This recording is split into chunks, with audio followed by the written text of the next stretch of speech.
shadows have been whispering, and they've brought us to this moment. Void of Fears has grown to over 8,500 subscribers. We're now less than 1,500 away from our goal. Every like pulls the darkness closer. Every comment feeds what waits beyond the veil. Every subscription brings us one step nearer to completion. Tonight's nightmare awaits. Are you ready to face what hides in the void? The screaming started exactly 14 minutes after we breached the hull of the Obsidian Tear. I still remember the sound. A high, keening wail that couldn't possibly have come from human vocal cords. It echoed through the derelict ship's corridors like something alive, bouncing off walls that seemed to absorb and then release the sound with subtle distortions. The pitch shifted in ways that made my stomach clench and my vision blur. None of us spoke as it finally faded. We just looked at each other, the reflections of our pale faces visible in our helmet visors, each silently wondering if we should turn back while we still could. But I'm getting ahead of myself. My name is Elix Novak, and until 3 weeks ago I was a recovery specialist aboard the mining vessel Theseus. I say was because I don't think the person writing these words is the same man who boarded that abandoned ship. Something fundamental has changed in me. I can see things now, things in the corners of rooms, in the spaces between stars. Things that have always been there, watching, waiting. This is my record of what happened. I'm leaving it behind because I don't think I'll be coming back from where I'm going next. Someone needs to know the truth about what's out there, what Helios Corporation has been hiding, and what's coming for all of us. It started as a routine salvage operation in the outer reaches. The year was 2219, and humanity had spread across the solar system, mining asteroids and establishing colonies as far out as the moons of Neptune. Resources were the new currency, and corporations like Helios Extraction held more power than any government. The Theseus had been contracted for a 12-month expedition to mine titanium-rich asteroids in Neptune's orbit.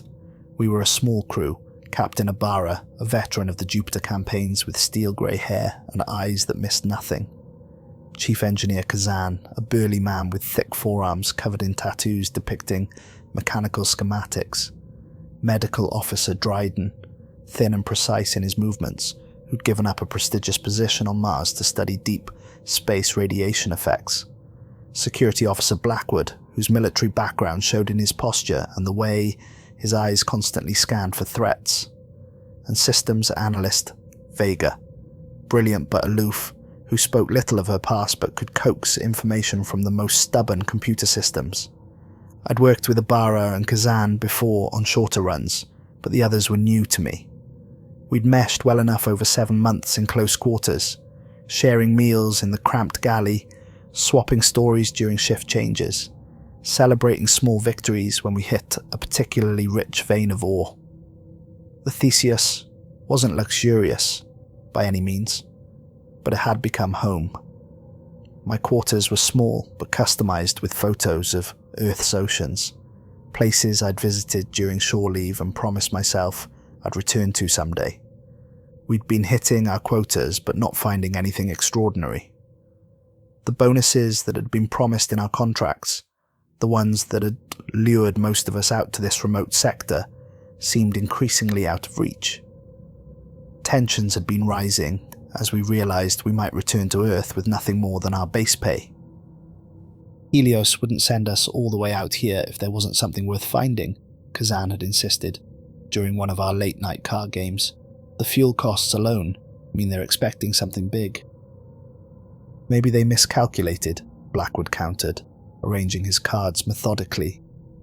Wouldn't be the first time corporate got the projections wrong. Vega had remained silent during these discussions, but I'd noticed the way she studied her console during quiet moments, running search patterns that seemed unrelated to our mining operations. Everything changed during my sleep shift. I'd been dreaming of Earth, of walking along a beach with my sister's family, feeling real sunlight on my face, when Captain Ibarra's voice cut through over the comm system. "Novak, get up here," she said with an urgency I'd never heard from her before. The ship-wide alert hadn't sounded, but the tension in her voice had me pulling on my jumpsuit before I was fully awake. The corridor lights were dimmed for night cycle as I made my way to the bridge, the metal floor cold against my bare feet. I passed Dryden's medical bay, noticing the lights were on and equipment had been hastily pushed aside. Something had them spooked. When I reached the bridge, everyone was already there, staring at the main view screen. The image showed a ship, or what might have been a ship once. It reminded me of a massive blackthorn floating against the backdrop of space. Its hull seemed to curve in ways that made my eyes hurt, with protrusions that didn't appear to serve any aerodynamic or defensive purpose. It tumbled slowly, revealing different aspects of its bizarre architecture as it rotated. "What the hell is that?" I asked, squinting at the display. The vessel was unlike anything I'd seen in my 15 years of deep space work. Vega was hunched over her console, her fingers dancing across the interface. The blue light from the screen cast sharp shadows across her face, highlighting her intense concentration. "Unknown vessel, no registration beacon, no distress signal," she reported, "but it's putting out radiation patterns I've never seen before.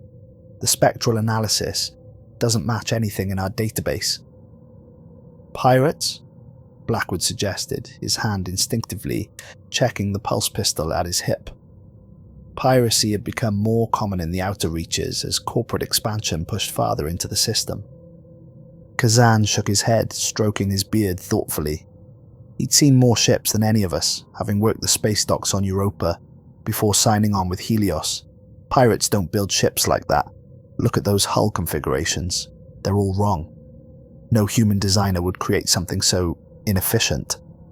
The propulsion system alone would require—" "How far?" I interrupted, addressing Captain Ibarra. "Less than 4 hours at full burn," she replied, zooming in on the image. The enhanced view didn't clarify the ship's design. If anything, it looked stranger up close. The hull material didn't reflect light the way metal should. It seemed to absorb it, creating an outline that was difficult to focus on directly. "The question is, do we check it out or continue on schedule?" Ibarra asked, though her tone suggested she'd already made her decision. The unspoken part of that question hung in the air. Our contract included a substantial discovery clause. Finding and recovering technology from unknown sources could mean bonuses that would set us up for years. After months of barely meeting quotas, the temptation was powerful. "We're obligated to investigate," Vega said, a little too quickly. Her pale fingers tapped a command, pulling up the relevant section of our contract on a secondary screen. Helios protocols are clear about unregistered vessels. Section 42B stipulates that any potential salvage in our operational zone falls under our recovery mandate. I noticed something odd in her expression, eagerness, but also something else, like she'd been waiting for this. Her eyes held a gleam I hadn't seen before, and she seemed to be controlling her breathing with deliberate care. "It could be dangerous," Dryden pointed out, always the cautious one.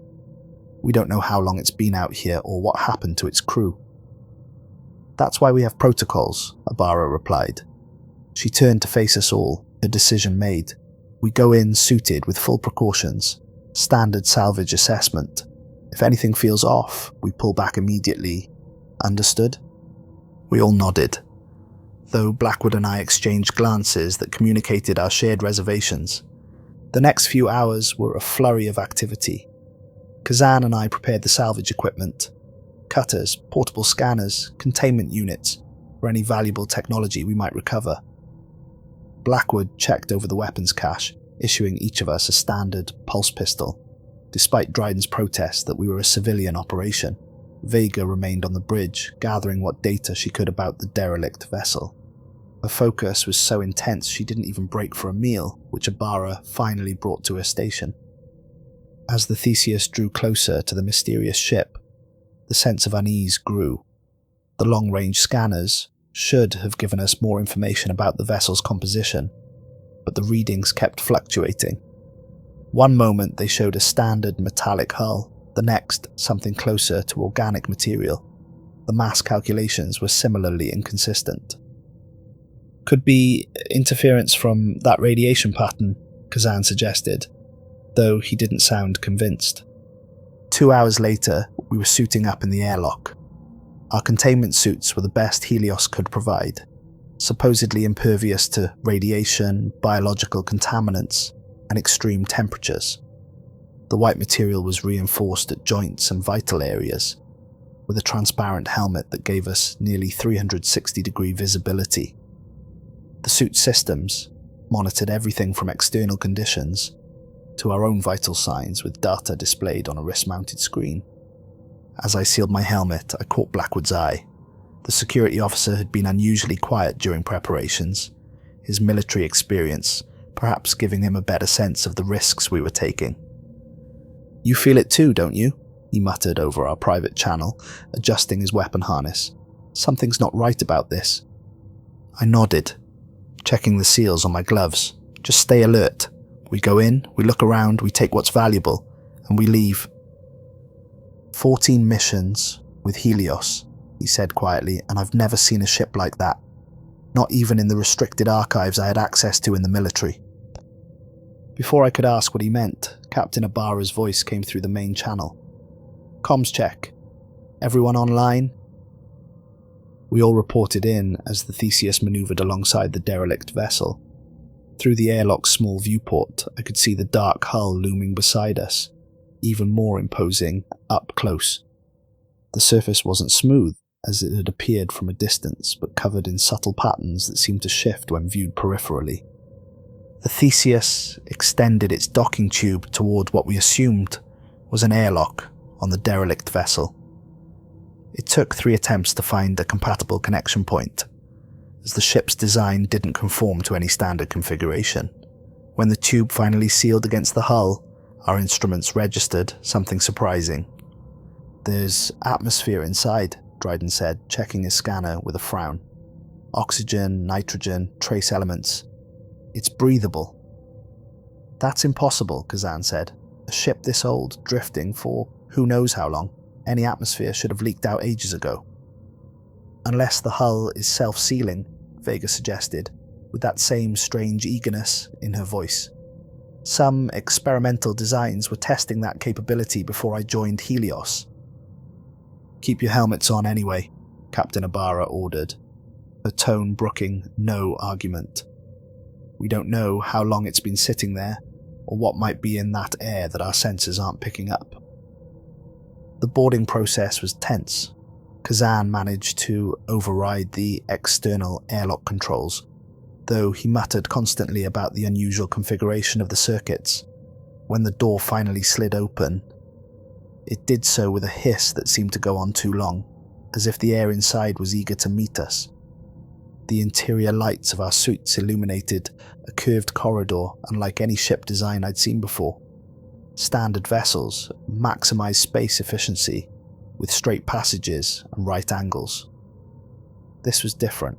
The walls weren't metal or composite.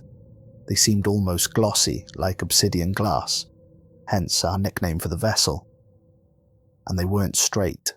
They curved and twisted in subtle ways that made spatial orientation difficult. The floor wasn't much better, with odd elevations and depressions that forced us to watch our steps carefully. The air inside was surprisingly cold, our suit sensors registering just a few degrees above freezing. Our breath clouded inside our helmets until the environmental systems compensated. "This doesn't make sense," Kazan muttered, running his gloved hand along a wall. Small lights embedded in his glove analyzed the material, results scrolling across his wrist display. The external dimensions of this ship shouldn't allow for corridors this wide. And this material? It's not registering as any alloy I know. "Split up?" Blackwood suggested, already mapping our position relative to the airlock entry point. Captain Ibarra shook her head decisively. "We stay together for now. Vega, any luck accessing their systems?" Vega was attempting to interface with what appeared to be a control panel, but the symbols on it weren't like any language I recognized. They weren't the flowing script of the Mars colonies or the angular efficiency of belt notation. They seemed to shift when I wasn't looking directly at them, rearranging themselves subtly like living things. "Nothing yet," Vega replied, though she didn't sound disappointed. "But I'm picking up power signatures, deeper inside. Whatever's keeping life support running might give us more access." We moved deeper into the ship, our footsteps echoing strangely. The acoustics were off. Sometimes our steps sounded distant. Sometimes they seemed to return from multiple directions simultaneously. Small lights activated along the floor as we walked, following our progress like curious animals. The first major chamber we entered appeared to be living quarters, but the proportions were all wrong. The bunks were too long for human bodies, nearly 7 feet in length, but narrower than would be comfortable. Chairs with configurations that would be uncomfortable for human spines, with cutouts and supports in places that made no anatomical sense. What was truly disturbing was how everything was arranged. Personal items hadn't been left randomly, as you'd expect in abandoned quarters. They were placed in concentric circles, tools arranged in precise geometric formations that reminded me of ritual patterns I'd seen in historical documentaries. "Looks like they left in a hurry," Blackwood said, kicking at what might have been clothing, a piece of material that felt like silk, but was as strong as carbon fibre when he tried to tear it. "But where are the bodies? Even if the crew evacuated, there should be some indication of what happened." "Maybe they evacuated," I suggested, though the perfectly arranged quarters contradicted that theory. An evacuation would have been chaotic, with items grabbed hastily or left strewn about. "Or maybe something evacuated them," Dryden said quietly. We all turned to look at him. The medical officer was normally the least imaginative of us, dealing in biological certainties rather than speculation. Dryden, who had been scanning everything with his medical equipment, looked up from his readings with an expression I couldn't quite interpret through his visor. There are organic particles suspended in the air, microscopic, almost like... "Like what?" Captain Ibarra prompted when he hesitated. "Like the crew disintegrated," Dryden finished, "but remained somehow present in the atmosphere. These particles contain DNA, or something similar to DNA, but with structures I've never seen before. The molecular bonds aren't right." I felt a chill run down my spine despite my suit's temperature regulation. The idea that we were breathing in what remained of the previous crew, separated from it only by our helmets, was deeply unsettling. "Let's keep moving," Ibarra ordered, her voice slightly higher than normal. "Engineering should be towards the center of the ship if this follows any standard layout." But as we continued exploring, it became clear that the ship followed no standard layout. Corridors branched and rejoined in patterns that seemed deliberately confusing. Rooms that should have served clear purposes were filled with equipment none of us recognized. And strangest of all was how the ship seemed to respond to our presence. Lights activated as we approached, then dimmed to an eerie glow once we passed. Doorways that had been sealed would suddenly hiss open when we neared. Once, a corridor that had definitely ended in a solid wall when we first glimpsed it stretched open before us as we approached, extending into darkness. "It's like the ship is watching us," I said, trying to keep the tremor from my voice. "Evaluating us." "Don't be ridiculous," Ibarra snapped, though I noticed she kept one hand on her weapon. "Ships don't watch people. There must be automated systems still functioning."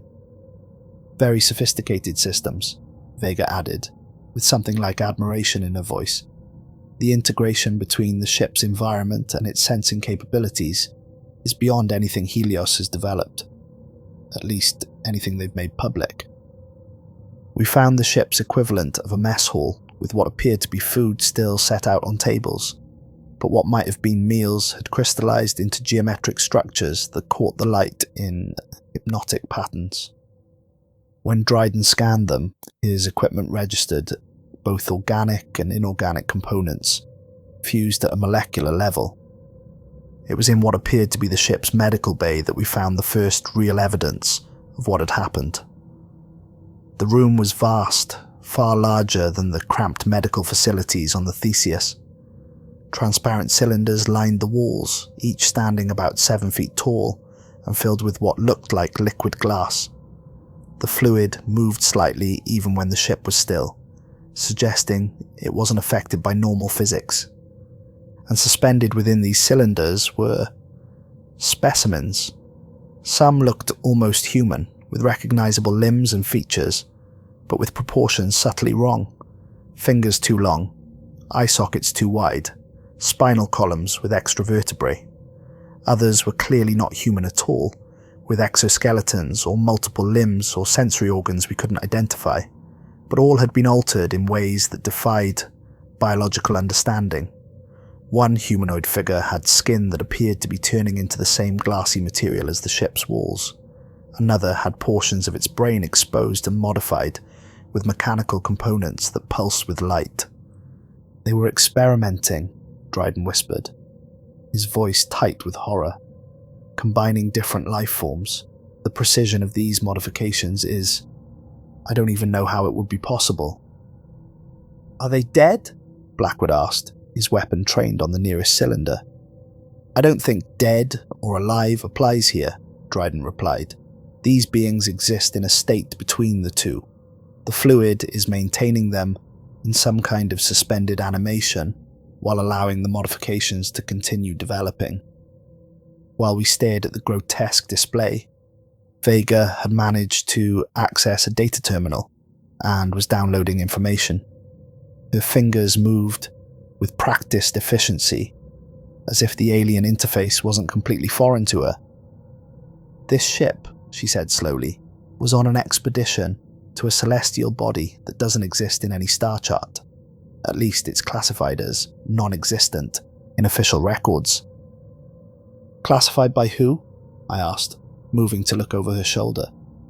The terminal displayed a star map with a pulsing point far beyond Neptune's orbit, in a region that should have been empty space.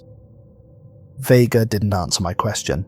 Instead, she pointed to a symbol that appeared repeatedly in the data stream, a stylized helix that looked disturbingly similar to the Helios Extraction Corporation logo, but with subtle differences. Where the Helios logo was a simple double helix, this one had additional structures woven through it, creating a more complex pattern. "That can't be right," Kazan said, leaning in to see better. "Helios was only founded 30 years ago. This ship looks much older." "Unless Helios isn't what we thought it was," Vega murmured, almost to herself. That's when Blackwood's tracker began to beep. The sound was jarringly loud in the quiet room, causing all of us to flinch. He checked the device strapped to his forearm, his expression tightening. "Movement," he said, raising his weapon, 30 meters ahead, but the life sign scanners still show nothing. "Could be automated systems," Kazan suggested, though his hand moved to his own weapon. "Or something the scanners can't detect," I added, remembering the strange specimens in the cylinders. Captain Ibarra considered our options. Standard protocol dictated that we retreat to our vessel if we encountered unknown life forms, but the potential value of the ship, and those bonus payments, made her hesitate. "Blackwood, check it out," she decided finally. "We'll continue downloading what we can from here. Stay in communication range and don't engage unless necessary." Blackwood nodded and moved down a corridor, the light on his shoulder illuminating his path until he disappeared around a bend. His footsteps echoed back to us for several seconds before fading. Vega continued her download while Dryden examined the specimens more closely. Kazan and I moved around the perimeter of the room, documenting everything with our suit cameras. Captain Ibarra kept watch, one eye on the corridor where Blackwood had disappeared, and the other on the various readouts from our suit's sensors. 10 minutes passed, then 15. "Blackwood, report," Captain Ibarra called over the comm. Static answered her. She tried again, increasing the power to the communication system. "Blackwood, acknowledge." Nothing. "I'll go find him," I volunteered, already moving toward the corridor. "No," she said firmly, placing a hand on my shoulder. "We all go. Nobody else disappears alone." We gathered our equipment, Vega reluctantly terminating her download before it was complete. The tension was palpable as we moved into the corridor, following Blackwood's tracker signal, which still showed on our suit's navigation systems. The corridors grew narrower as we moved deeper into the ship, and the walls began to display those strange transparent fibers we'd later come to dread, bioluminescent strands that pulsed with a pale, blue light. They ran along the ceiling and floor like veins in a living organism, sometimes branching, sometimes converging. In places they formed complex patterns that reminded me of circuit boards. "These weren't here before," Kazan said, examining one of the strands. "I'm sure of it." "They must have activated in response to our presence," Dryden suggested. "Or in response to Blackwood," I added grimly. The temperature dropped as we continued, our breath fogging our visors again. The lighting changed too, taking on a bluish tint that made shadows deeper and more threatening. And all the while, those fibers pulsed around us as if carrying information about our progress to some central intelligence. We found Blackwood's helmet first, discarded on the floor, as if he'd taken it off voluntarily. There was no damage to it, no sign of a struggle. Next to it was his tracker, still active, which explained why we'd been able to follow his signal, but no sign of Blackwood himself. "His camera was running," Kazan said, accessing the feed from Blackwood's helmet. The footage should have given us a first-person view of whatever he had encountered. We gathered around as Kazan projected the video onto a relatively smooth section of wall. The footage showed a normal progression through the corridors, Blackwood's breathing audible as he followed the signal on his tracker. The bioluminescent fibers were visible in his footage too, becoming more numerous as he moved deeper. Then Blackwood suddenly stopped and focused on something ahead of him. There, at the edge of his light's reach, was what appeared to be a small figure. "Is that a child?" Dryden asked incredulously. The figure was humanoid but small, perhaps 4 feet tall. Its proportions were childlike, but there was something off about its movements. Too fluid, too graceful. It stood, partially in shadow, features indistinct, but there was no mistaking the gesture it made, a beckoning motion inviting Blackwood to follow.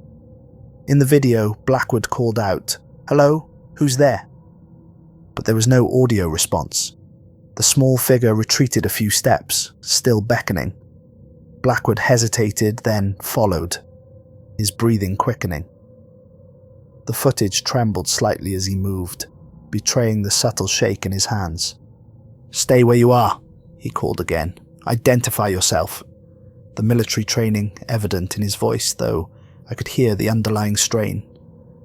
The figure paused, turning more fully towards the camera. For just a moment, the light from Blackwood's helmet illuminated its face. What we saw made Dryden gasp audibly. The face had the basic structure of a child's, small nose, large eyes, delicate jaw, but the proportions were wrong in subtle ways that triggered an instinctive revulsion. The skin was too smooth, poreless like polished stone. The eyes were too large, too widely spaced, and lacked both pupils and irises, just orbs of swirling blue light, and most disturbing, when it opened its mouth to silently mouth words at Blackwood, we glimpsed teeth made of what appeared to be the same crystalline material we'd seen throughout the ship.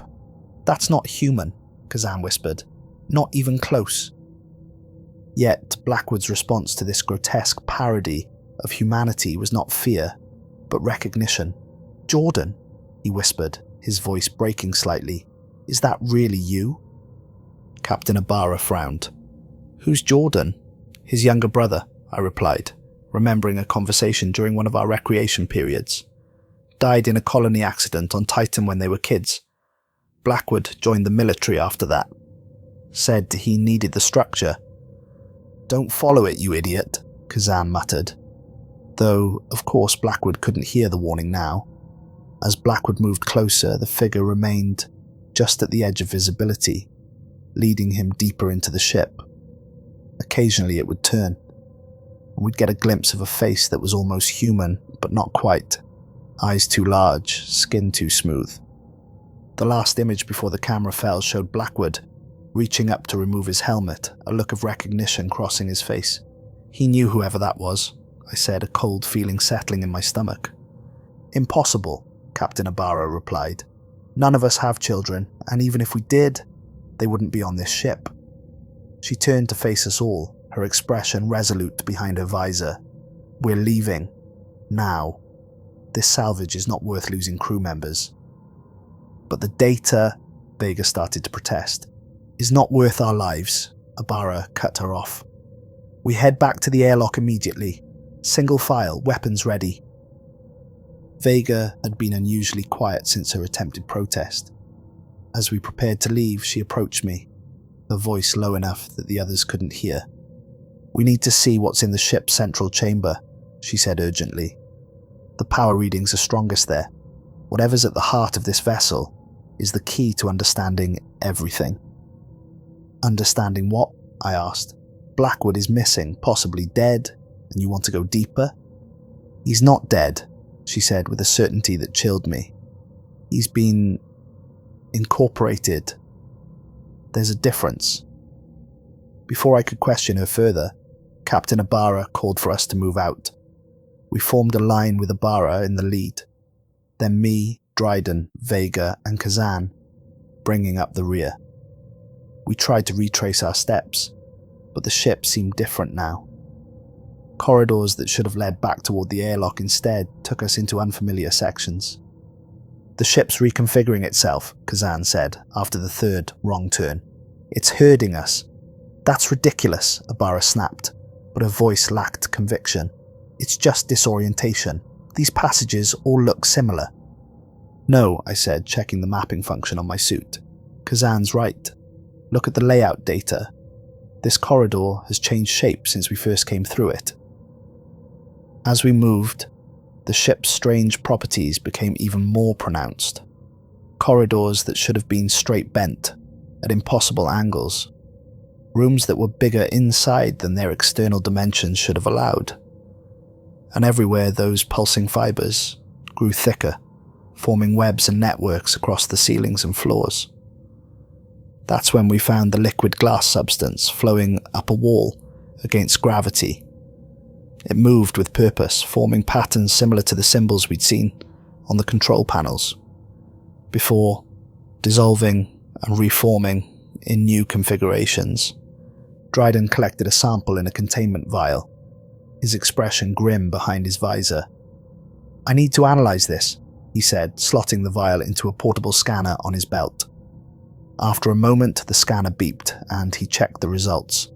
It contains genetic material, he reported. Human plus other. The DNA has been modified with structures I can't even identify. It's like a biological transmission medium. Transmission for what? I asked. Information, consciousness maybe, he suggested. The fluid could be a physical carrier for thought patterns, allowing them to exist outside a brain. Before he could elaborate, Captain Ibarra suddenly stopped walking. She stood rigidly, her head tilted as if listening to a sound the rest of us couldn't hear. Then, without warning, she began to speak, but not in any language I recognized. The sounds she made were fluid and rhythmic, almost like singing, but with harmonics that human vocal cords shouldn't have been able to produce. Captain, Kazan approached her cautiously. She blinked rapidly and shook her head. What just happened? You were speaking in tongues, I told her. Some kind of language none of us recognized. I felt like something was looking through me, she said, visibly shaken, searching for something in my memories. It was like having someone rifle through my thoughts, pulling out random fragments and examining them. My chronometer beeped and I glanced at it, only to find that it showed we'd been on the ship for both 43 minutes and 12 hours simultaneously. The digital display kept flickering between the two readings. "Time's not right in here," I said, showing the others. My stomach lurched as I wondered how long we'd actually been on the ship. Had search protocols been initiated? Would the Theseus eventually leave without us if we couldn't find our way back? Kazan checked his own instruments. It's not just time. Space is being distorted too. The ship's dimensions keep changing. According to these readings, we're simultaneously 50 meters and 2 kilometers from our entry point. "We need to move," Abara said, her voice steadier now. "Continue towards the center of the ship. If we can't find our way back directly, maybe we can find central controls and get a more accurate layout." I caught Vega's eye, noticing the slight smile that played at the corners of her mouth. She'd gotten what she wanted: access to the ship's central chamber. The journey deeper into the vessel became increasingly surreal. Gravity fluctuated, sometimes making us lighter, sometimes heavier. Sounds became distorted, our voices echoing when we spoke quietly but deadened when we raised them. The bioluminescent fibers grew so thick in places that they provided the only illumination, pulsing in patterns that seemed almost hypnotic. We passed through a series of chambers that might have been cargo holds, though the cargo defied explanation. In one room, objects hung suspended in mid-air. Tools, personal items, and things we couldn't identify, all arranged in complex three-dimensional patterns. In another, what appeared to be plants grew from the walls and ceiling, but they were plants like none I'd seen before, crystalline structures that chimed softly when we passed, their branches reaching toward us as if sensing our presence. We finally reached what must have been the central chamber, a vast spherical room with a device suspended in its center. The chamber was easily 100 meters across, far larger than should have been possible, given the external dimensions of the ship we'd approached. The walls, floor and ceiling were covered entirely in the bioluminescent fibers, which all converged on the central device. The device itself defied description.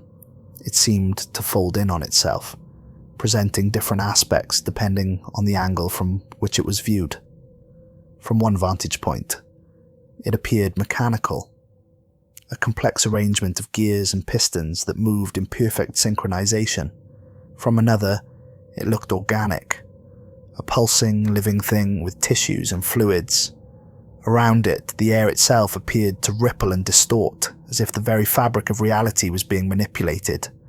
"That's it," Vega whispered, with something approaching reverence. "That's what Helios has been looking for." "What are you talking about?" Captain Abara demanded. Turning to face her, Vega removed her helmet, shocking us all. The ship's atmosphere flooded into her lungs, but she showed no distress.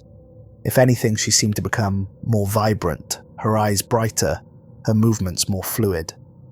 "You can't possibly believe we found this ship by accident," she said, her voice different now, more resonant, with undertones that made my skin crawl. "This ship didn't drift here, randomly. Helios has been tracking it for years. They knew we would find it.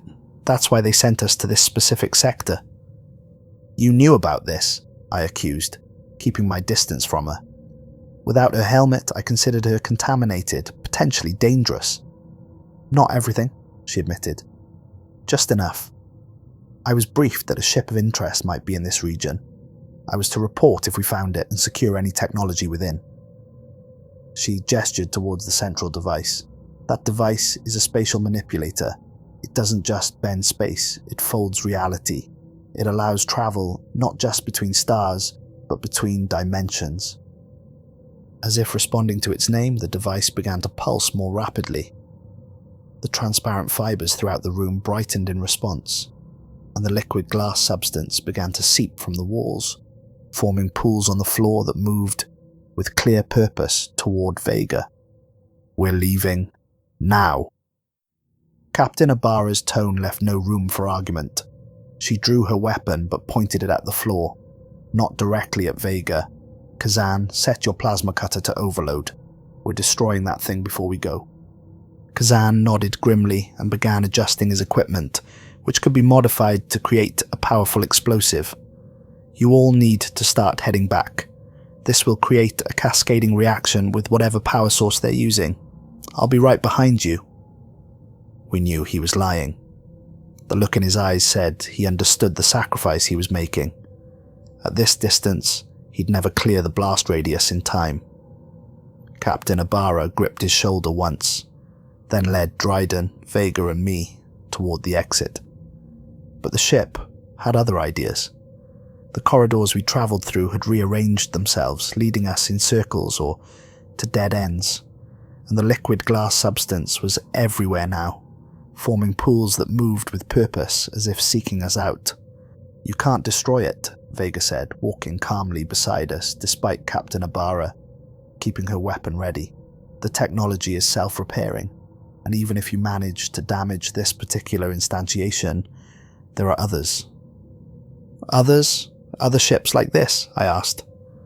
Other gateways, she corrected. This is just one node in a network that spans beyond our understanding of space.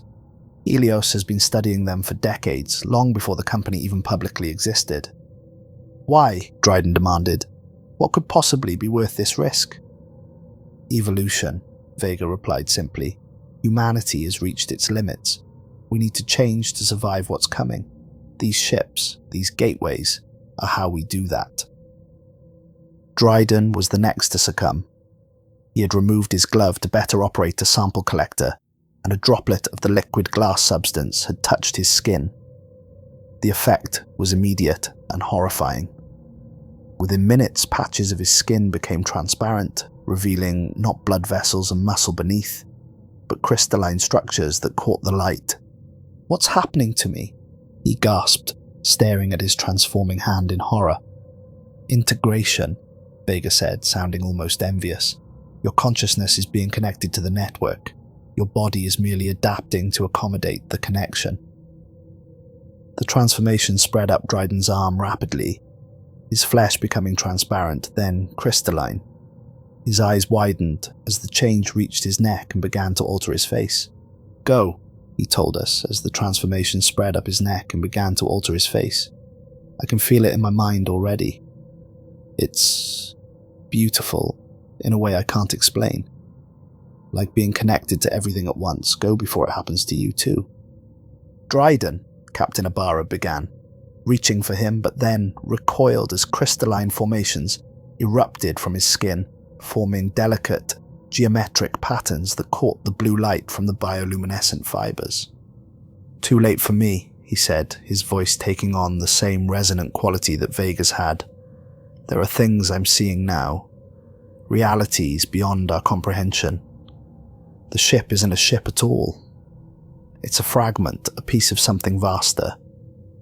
His eyes, now completely transformed into faceted crystal structures, focused on something none of us could see. They're waiting for us. They've always been waiting. We had no choice but to leave him. The ship trembled around us as a distant boom echoed through the corridors. Kazan had obviously triggered his device. We needed to get out before the chain reaction destroyed everything. This way, Captain Ibarra ordered, taking a corridor that seemed to lead in the general direction of our entry point. The ship's layout continued to shift around us, walls flowing like liquid in some places, doors appearing and disappearing without warning. The trembling increased, and the bioluminescent fibers pulsed erratically, flickering between bright blue and a deep, unsettling purple. The atmospheric pressure fluctuated wildly, making my ears pop painfully inside my helmet. Kazan actually did it, I said with a mixture of relief and sadness. He's destabilized the central chamber. It won't be enough, Vega replied, still moving with that unsettling calm. You can't destroy a gateway with conventional explosives. You can only temporarily disrupt its configuration. Captain Ibarra, Vega and I finally found a path that seemed to lead toward our entry point, emerging into a wider corridor that I recognized from our initial entry. The airlock that connected to the Theseus was just visible at the far end, but as we ran, Vega began to lag behind. "We don't have time," Captain Ibarra snapped at her. "Move!" "I'm not going back," Vega said simply, coming to a halt. We stopped and turned to face her. There was something different about her stance, her expression, a tranquil certainty that seemed inhuman. "What do you mean?" I asked, though part of me already knew the answer. "Helios sent me to evaluate the viability of this technology," she explained. "They've known about ships like this for decades. Vessels that travel between dimensions, not just stars. Gateways to something greater than our limited reality." "You're insane," Captain Ibarra said, raising her weapon. "This ship is about to self-destruct." "No," Vega smiled, and the expression transformed her face into something beautiful yet terrifying. "It's about to transform, and I'm going to be part of that transformation." She tore off her gloves, revealing that her transformation had progressed much further than Dryden's. Her hands were completely crystalline, the structure extending up her arms beneath her suit. When she reached up and removed the rest of her helmet, we saw that her eyes were completely black, and her skin had a translucent quality that revealed modified organs beneath. Organs that pulsed with the same blue light as the ship's fibers.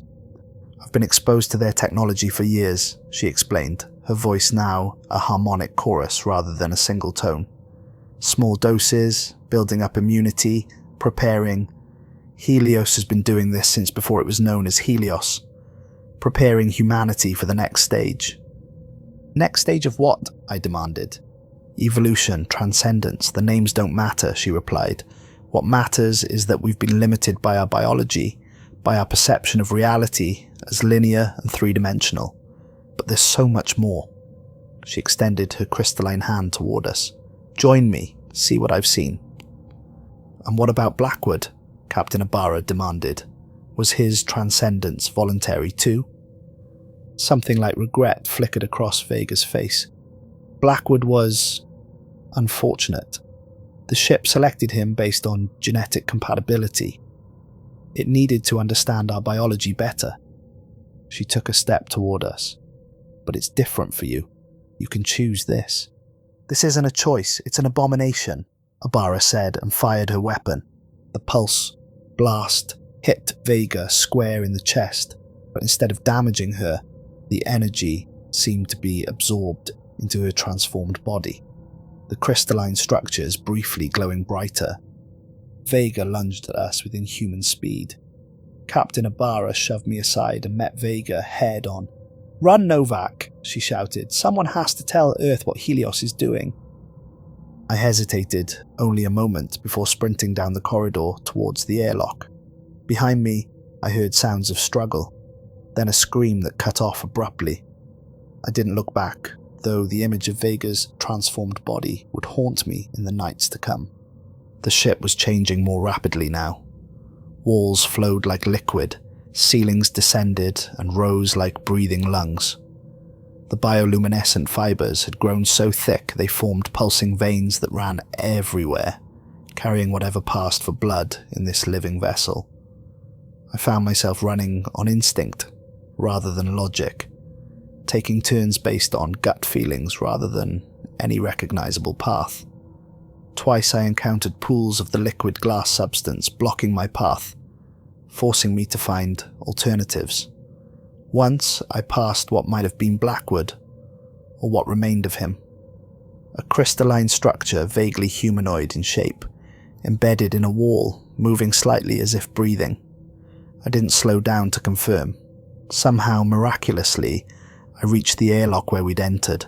The Theseus was still docked, its familiar outline visible through the connection tube. I hurled myself through, sealing the airlock behind me, just as a wave of the liquid glass substance reached it, spattering against the reinforced window.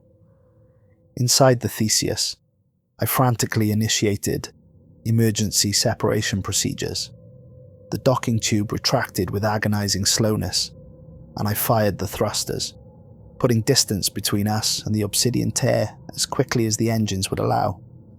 On the main view screen, I watched in horror and fascination as the derelict ship began to glow with intense light. Its form seemed to bend and stretch, extending in directions that shouldn't have been possible, before suddenly collapsing in on itself like a dying star.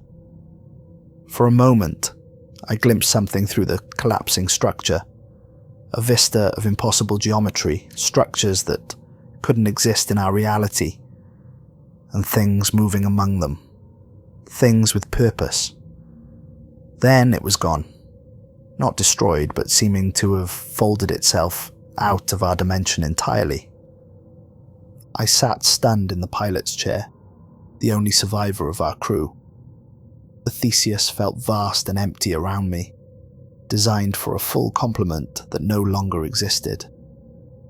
I should have felt relief, but instead a creeping dread began to build in me. Had I truly escaped, or had I merely delayed the inevitable? I set course for Earth, pushing the Theseus's engines to their limits.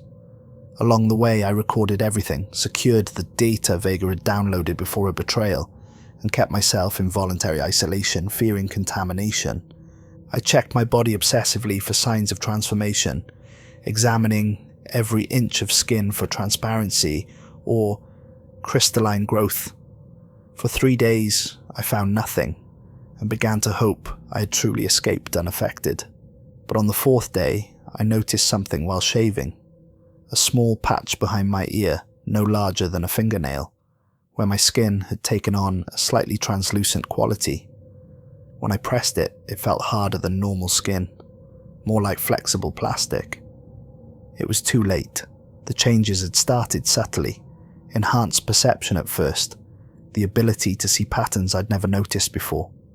Colours became more vivid, sounds more distinct. I could perceive micro-expressions on the recorded faces of my dead crewmates that I'd never noticed before. I began to see connections between seemingly unrelated events, not just on the ship, but throughout human history. Then came the visions. I began to perceive dimensions beyond our normal 3, spaces between spaces, realities folded within realities, and in those spaces, vast intelligences moved and watched. They've always been there, you see, watching us through the thin membrane of reality. The Obsidian Tear wasn't a ship, it was a probe, sent by beings who exist in a state we can barely comprehend. And Helios, or whatever entity truly controlled it, had been in contact with them for decades, preparing humanity for some kind of transition. As my transformation progressed, I learned more. The crystalline structures weren't some alien infection. They were a physical manifestation of expanded consciousness, a biological adaptation necessary to perceive and interact with higher dimensions. The ship hadn't been destroying its crew, but elevating them, connecting them to something greater. And now I can see the thinness of our reality. I can see how fragile the walls are between dimensions.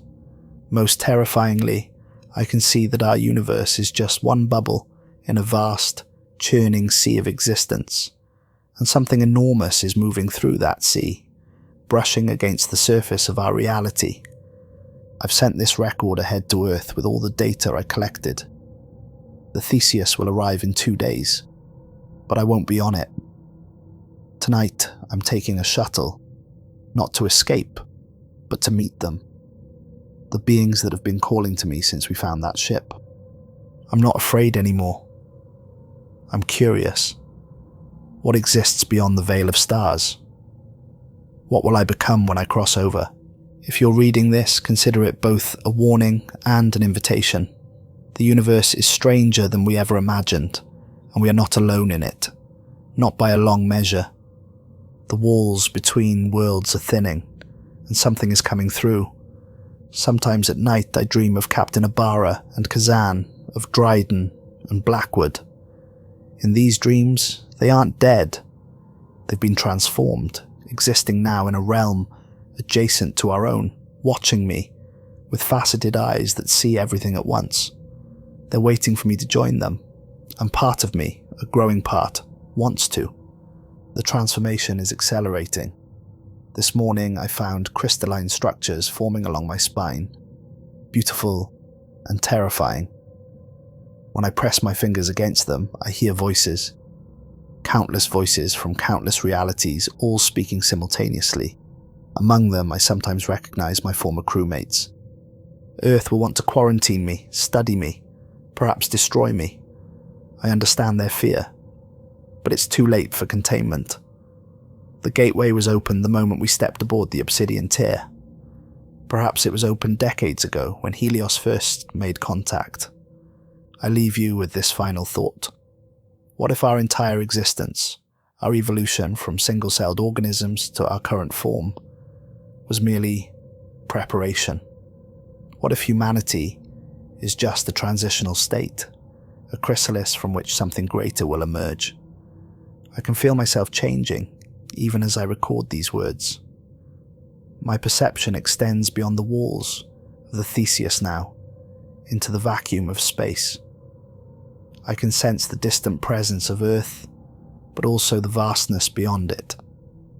The entities that exist between stars have names that can't be pronounced by human tongues. They're ancient beyond comprehension, patient beyond measure, and they've been waiting for us all along. The shuttle is prepared. I've set the Theseus on autopilot. My final act as a human being will be to launch myself into the void between worlds. What happens after that I cannot say with certainty, but I sense it will be both an ending and a beginning. Goodbye, humanity. We were never alone, and soon we will never be separate again. The veil is thinning, they are waiting, and I am ready. Supplemental log. 3 weeks later. This recording was found attached to a debris field near Jupiter's orbit. The Helios Corporation denies all knowledge of the Theseus mission and claims no vessel of that name was ever commissioned. No records of crew members Elix Novak, Captain Ibarra, Engineer Kazan, Medical Officer Dryden, Security Officer Blackwood, or Systems Analyst Vega exist in any official database. However, 6 similar derelict vessels have been reported in the outer reaches of the solar system in the months since this recording was discovered. All investigation teams sent to examine them have failed to return. The most disturbing development: crystalline growths matching the description in this log have been discovered in remote outposts on Europa, Ganymede, and Titan. These growths appear to be spreading, and those who come in contact with them report hearing voices and experiencing visions of spaces between spaces. Earth Central Authority has established a quarantine zone beyond Mars orbit, but there are reports that several Helios vessels have deliberately breached this quarantine, heading for the coordinates where the Obsidian Tear was last reported. The walls between worlds are indeed thinning, and something is coming through.